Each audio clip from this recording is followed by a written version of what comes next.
University మంచి భవిష్యత్తు కోసం తెలుగు విద్యార్థులు ఇష్టపడే యూనివర్సిటీ. కాల్ 9059052378 9059052379.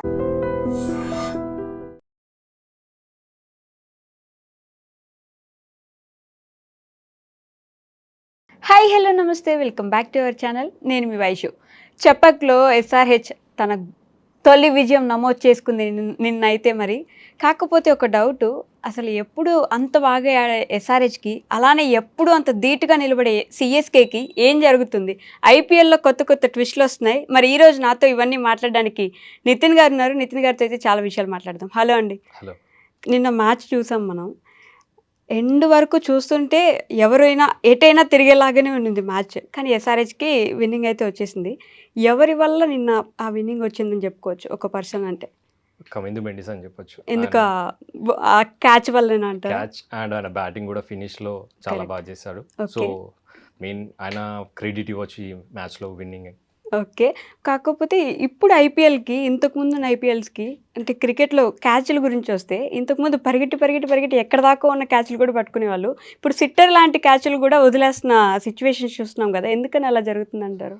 కొంచెం ఓవర్గా హైప్ అయిపోవడం వల్ల ఇంకా అందరు ప్లేయర్స్కి చాలా క్రెడిట్స్, చాలా లగ్జరియస్ లైఫ్ అయిపోయింది. సో అంత ఎఫర్ట్స్ పెట్టలేకపోతున్నారు. ప్రీవియస్ మనము 2-3 years నుంచి చూస్తున్నాం, అంత ఎఫెక్టివ్గా ఫీల్డ్లో కనిపించట్లేదు. ఓకే, అది ఫ్యాక్టర్ అయి ఉండొచ్చు. అంతే అంటారా? ఓకే. అండ్ సిఎస్కే విషయానికి వస్తే అన్ని ట్రోఫీస్ ఉన్నాయి, ఎప్పుడు బాగా ఆడతారు. మరి ఈ సీజన్లో మరీ పేలవగా కనిపించింది వాళ్ళ బ్యాటింగ్ ప్రదర్శన కానీ బౌలింగ్ కానీ. ఎందుకని అంటారు? ఏం తగ్గిందంటారు ఈసారి సిఎస్కే? ఎస్పెషల్లీ సిఎస్కేకి మనకి డొమెస్టిక్ బ్యాటింగ్ లైనప్ అనేది చాలా చిన్నగా ఉంది.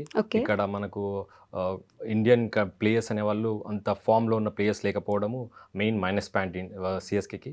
సో దానివల్ల వాళ్ళు ఈ ఇయర్ అలా పేలవంగా ఉండడం జరిగింది. అంతేనా? ఎంఎస్డి కెప్టెన్గా వచ్చినప్పటికి కూడా ఇంకా ఎలాంటి ప్రదర్శన కనబరచలేకపోయారు. మరి కావాల్సిన రిసోర్సెస్ లేకపోవడం వల్ల ఎంఎస్డి కూడా ఏం చేయలేకపోతున్నాడు. సో ఆయనకు కావాల్సిన బేసిక్ స్కిల్స్, కావాల్సిన బేసిక్ ఫామ్లో ఉన్న ప్లేయర్ అయినా ఆయన యూటిలైజ్ చేసుకునే కెపాసిటీ ఉంది. బట్ ఇక్కడ కంప్లీట్ అవుట్ ఆఫ్ ఫామ్ ఉన్న ప్లేయర్స్ ఉండడంతో ఆయన ఏం చేయలేకపోతున్నాడు. ఓకే. మరి అవుట్ ఆఫ్ ఫామ్ ఉన్న అసలు ప్లేయర్స్ని ఈ సీజన్లో ఎందుకు తీసుకున్నారంటారు? అది అసలు మిస్టరీగా ఉంది. సిఎస్కే తీసుకున్న విధానం అనేది కంప్లీట్గా స్క్వాడ్ అనేది అవుట్ ఆఫ్ ఫామ్ ఉన్న ప్లేయర్స్ ఉన్నారు కంప్లీట్. అండ్ మనకి ఇక్కడ బ్యాటింగ్లో కూడా అంత స్ట్రాంగ్ బ్యాటింగ్ లైనప్ లేదు. బౌలింగ్లో కూడా ఎవరు ఫామ్లో ఉన్న బౌలర్స్ లేకపోవడం, ఇది కంప్లీట్ మిస్టరీ అని చెప్పొచ్చు. అంతేనా? అండ్ ఎస్ఆర్హెచ్ విషయానికి వస్తే కమెంట్స్, నాయకుడు లాంటి వాడు మంచిగా రన్ చేస్తాడు వాళ్ళ టీంని అంటుంటారు.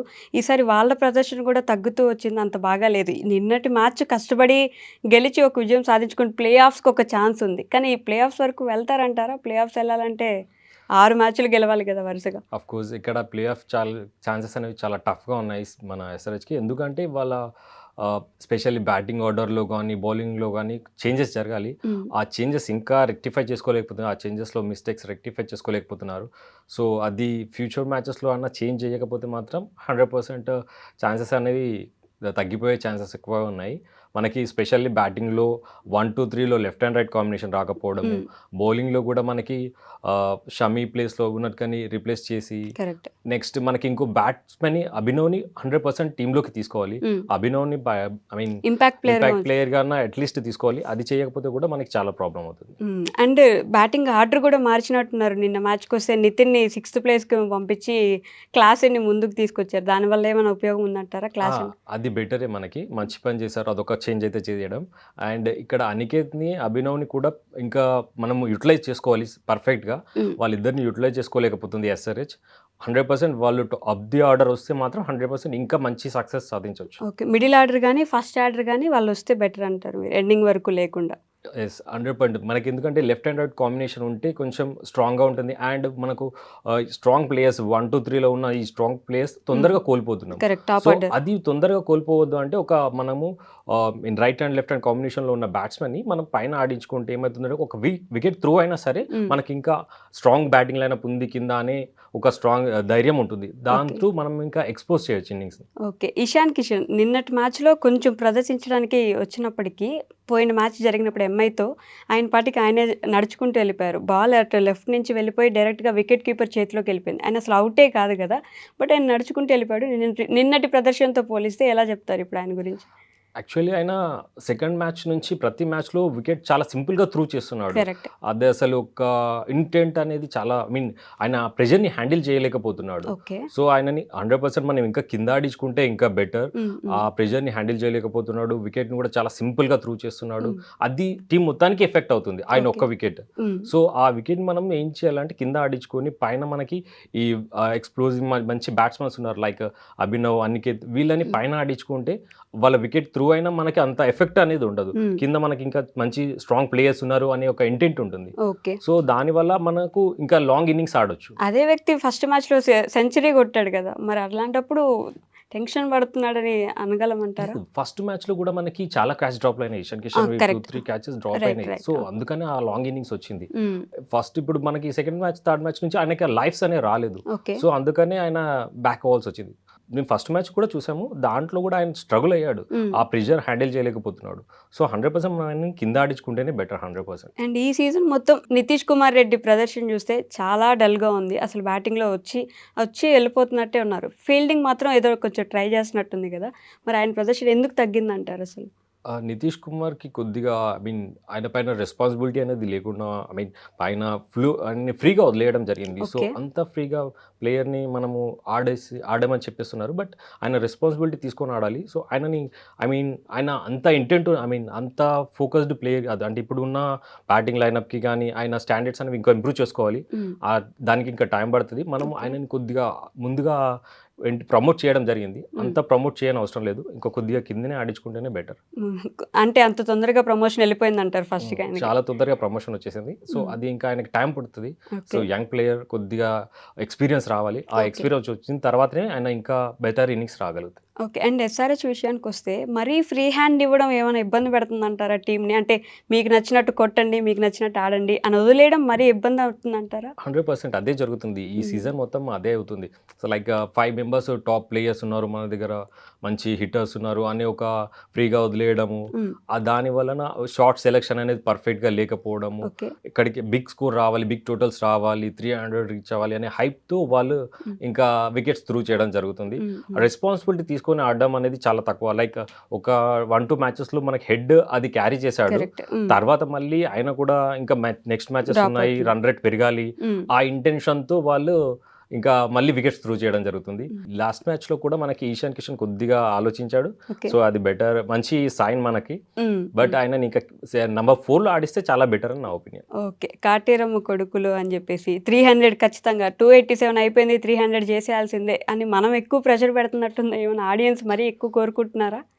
ఆడియన్స్ కోరుకోవడంలో తప్పులేదు. అది సన్ రైజర్స్కి కేపబిలిటీ ఉంది.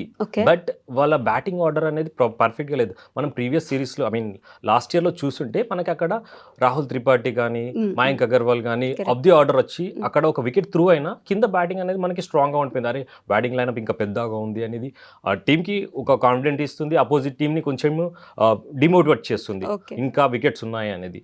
సో ఇక్కడ ఏమవుతుందంటే కంప్లీట్గా టాప్ ప్లేయర్స్ అందరూ పైన రావడము, ఆ 4 తీసేస్తే మనకు మ్యాచ్ ఫ్రీ అయిపోతుంది అనే ఇంటెన్షన్లో ఉండిపోతున్నారు అపోజిట్ టీం. ఇక్కడ మనకి టీంకి కూడా ప్రెషర్ పెరుగుతుంది. లైక్ నితీష్ పైన ప్రెషర్ వస్తుంది, క్లాసెన్కి కొట్టాలో వద్దా అనే డైలమోలో ఆగిపోతున్నాడు. సో ఇది జరుగుతుంది.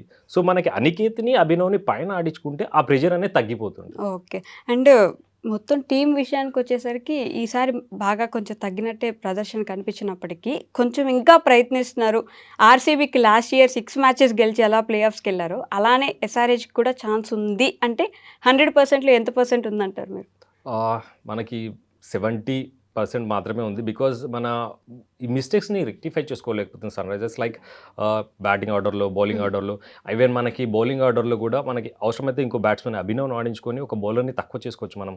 లైక్ ఎందుకంటే మనకు బౌలింగ్ ఆప్షన్ 2 ఉన్నాయి. అభిషేక్ బౌలింగ్ చేయగలుగుతాడు, ట్రావిస్ హెడ్ బౌలింగ్ చేయగలుగుతాడు. సో వీళ్ళిద్దరిని కూడా మనం యూటిలైజ్ చేసుకోవచ్చు. సో ఇంకొక బౌలర్ని తక్కువ చేసుకొని మనము వీళ్ళిద్దరిని కూడా యూటిలైజ్ చేసుకోవచ్చు. అంటే బౌలింగ్లో భువి లేకపోవడం ఎస్ఆర్హెచ్కి ఏమైనా పెద్ద లాస్ అనే చెప్పుకోవచ్చా? అంటే మనకి షమీ ఫామ్లో లేకపోవడం వలన ఆ ఇంపాక్ట్ అనేది భువీది కనిపిస్తుంది 100%. షమీ ఫామ్లో ఉంటే మనకు పెద్దగా తేడా ఉండకపోతున్నాయి. బట్ షమీ ఫామ్లో లేడు కాబట్టి ఆ ఇంపాక్ట్ మనకు క్లియర్గా కనిపిస్తుంది. అండ్ భువి అక్కడ ఫామ్లో ఉన్నాడు కాబట్టి ఇంకా గట్టిగా కనిపించుండొచ్చు కదా. ఓకే. సో నెక్స్ట్ ఇప్పుడు ఎస్ఆర్హెచ్ ఉంది, ప్లే ఆఫ్స్కి దగ్గరలో జీటీ, డీసీ, ఆర్సీబీ కొట్టుమిట్టాడుతున్నాయి. సో ఎవరు ఫైనల్స్ దాకా వెళ్ళే ఛాన్స్ ఉందంటారు మీరు? వీటిలో ఇప్పుడు ఐ మీన్ ఎట్లా అంటే కొన్ని టీమ్స్ కాంబినేషన్ సెట్ అవ్వక Okay. లాసెస్ జరుగుతున్నాయి. Like Yes. కొత్తగా ప్లేయర్స్ రావడం ఇలాంటివి ఎంఐ జరుగుతున్నాయి. కూడా ముందుకెళ్తుంది కాబట్టి ఎంఐకి కూడా ఇప్పుడు ఫామ్ లోకి వచ్చింది, బట్ వాళ్ళ కాంబినేషన్ కూడా సెట్ అవుతుంది. రోహిత్ కూడా చాలా రోజుల తర్వాత ఫామ్ ఫామ్ లోకి లోకి వచ్చాడు, వచ్చాడు. కరెక్ట్ అండ్ బూమ్రా కూడా ఫామ్ లోకి వచ్చాడు. ఐ మీన్ ఇంజురీ నుంచి బయటకు వచ్చాడు, కొంచెం డీసెంట్ బౌలింగ్ చేస్తున్నాడు. కరెక్ట్. సో అది ఎఫెక్టివ్ బౌలింగ్ చేస్తున్నాడు. ఎస్పెషల్లీ నిజం. డీసెంట్ బౌలింగ్ కంటే ఎఫెక్ట్గా చేసిన ప్రతి ఓవర్ ఎఫెక్టివ్గా ఉంటుంది. వాళ్ళకి మంచి అడ్వాంటేజెస్ వచ్చాయి.